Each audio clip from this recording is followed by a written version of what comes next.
महादेव जानकर यांना विधानसभेला 50 जागा हव्यात।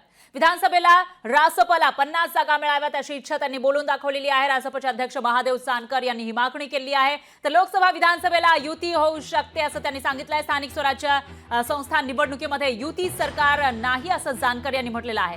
महादेव जानकर रासपचे अध्यक्ष यांनी एक मोठी मागणी केलेली आहे। त्यामुळे आता महादेव जानकर यांच्या रासपला विधानसभेमध्ये 50 जागा महायुतीमध्ये मिळणार का असा सवाल या ठिकाणी उपस्थित होतोय। तर लोकसभेमध्ये 1 जागा मिळाली होती महादेव जानकर यांना रासपला परभणीची, मात्र त्या ठिकाणी सुद्धा महादेव जानकर यांचा पराभव झाला आहे। आणि त्यानंतर आता विधानसभेमध्ये आपल्याला 50 जागा हव्यात असं महादेव जानकर यांनी म्हटलेलं आहे। आणि टोटल जागा आहेत महाराष्ट्राच्या विधानसभेमध्ये 288, त्यापैकी 100 जागा आपल्याला हव्यात असं शिवसेनेकडून म्हटलं जात आहे। तर दुसरीकडे सन्मानजनक जागा मिळाव्यात अशी मागणी ही अजित पवारांच्या राष्ट्रवादीची आहे। आणि तिसरीकडे भाजप 100 पेक्षा जास्त आमदार असलेला सगळ्यात मोठा पक्ष राज्यातला आहे। आणि या पार्श्वभूमीवर आता विधानसभेमध्ये महायुतीमध्ये कोणाला किती जागा मिळणार याविषयी उत्सुकता निर्माण झालेली असतानाच महायुतीचा एक महत्त्वाचा भाग असलेले रासपचे अध्यक्ष महादेव जानकर यांनी आपली मागणी पुढे ठेवलेली आहे। रासपला विधानसभेमध्ये 50 जागा हव्यात अशी मागणी त्यांनी या ठिकाणी मांडलेली आहे। तर लोकसभा आणि विधानसभेला युती होऊ शकते, पण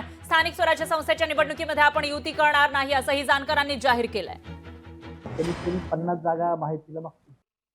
देवेंद्र फडणवीस साहेब असतील, अजितदादा असतील किंवा एकनाथ शिंदे साहेब असतील, माहितीचा राष्ट्रीय समाज पक्ष म्हणून कमीत 50 विधानसभा जागा त्यांनी मिळाव्यात ही आमची अपेक्षा आहे। मित्र पक्ष माहितीच्या नेत्यांना मी त्यावेळेस सांगितलं होतं की स्थानिक स्वराज्य संस्थेत छोट्या छोट्या कार्यकर्त्याला संधी मिळेल, नगरसेवक व्हायची, जिल्हा परिषद, आणि त्या पक्षाची किंमत कळते, किती आपली ताकद आहे।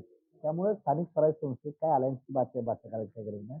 मेंबर ऑफ पार्लमेंट आणि MLA साठी ठीक आहे, बाकी स्थानिक स्वराज्य संस्थेत जे पक्ष लढत आणि त्यात आम्ही स्वतंत्र लढू, काही प्रॉब्लेम नाही।